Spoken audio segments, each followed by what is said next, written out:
Welcome back. We are continuing our conversation with Debra Rollins, the Executive Director of Rebuilding Macon. She is joining us once again to continue our conversation about this wonderful organization. You guys work to make a difference in a number of lives out there. Talk about this event that you guys have coming up. It's called the Big Rebuilding Day. It is. Okay. Rebuilding Macon, Macon Rebuilding Day, is always the last Saturday of April.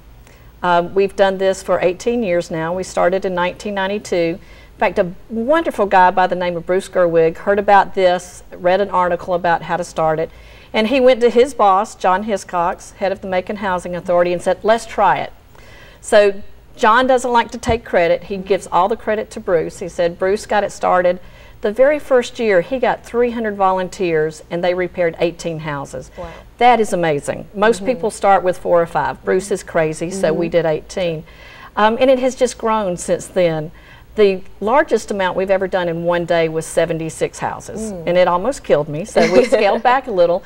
But we're now working all year round, but culminate with this one big day where we'll have probably 1,500 volunteers on April 24th.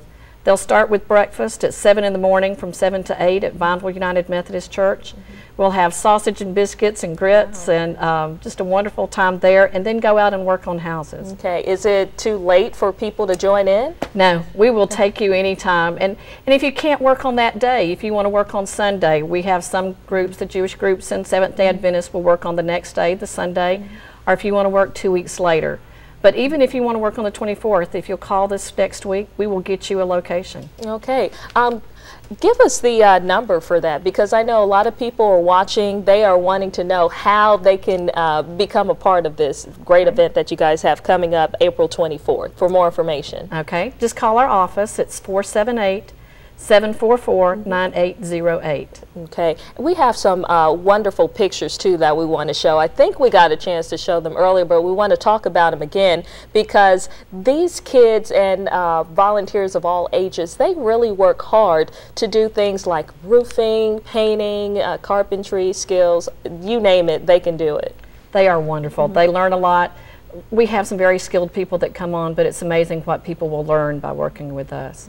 They have a good time. Okay. Do you have to have any skills in, you know, home building or carpentry or anything like that, especially for people who are watching today and they want to be a part of the event coming up in April? Well, you don't have to have any talent. There's simple things you can do. When you're 80 years old and looking out a dirty window, it's kind of disheartening. So if somebody wants to come clean windows, that makes a world of difference. Help in the yard, clean up bushes.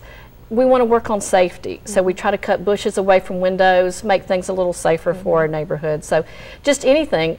A lot of our little 80-year-old ladies could use some help cleaning out the refrigerator. Just something that simple could make a major difference in someone's life. And where are these homes located? Throughout Central Georgia, or is there a particular area that you focus on? Well, until this past year, we had to focus only on the city limits of Macon. But we did receive a special grant from Peyton Anderson Foundation, so we can now go out in the county. We sometimes slip over the county lines if there's like a wheelchair ramp or a roof that's just in desperate need. But we stay pretty much within the Central Georgia, Bibb County area. Okay, and that's great that you guys are going to have breakfast, because you're going to need that sustenance to get people going and working all day long on these homes. We really do, and the crazy thing is we actually have some nurses, operating room nurses, who volunteer to come in at 5 in the morning to cook breakfast for us, so they do a great job. That is awesome. What about the volunteers? Is it a mixture of new volunteers versus the veterans who are always participating? We have some that have been with us all 18 years, but we have new groups coming on all the time. We have several that have joined us this year, and we'd love for teams to come. If you've got a church youth group, if you've got an office group that wants to do something together, if you'll bring us 2 people, a house captain and a team coordinator, and then they can find how many people you have in the office and let me know, and we will match the right house to your team. Okay.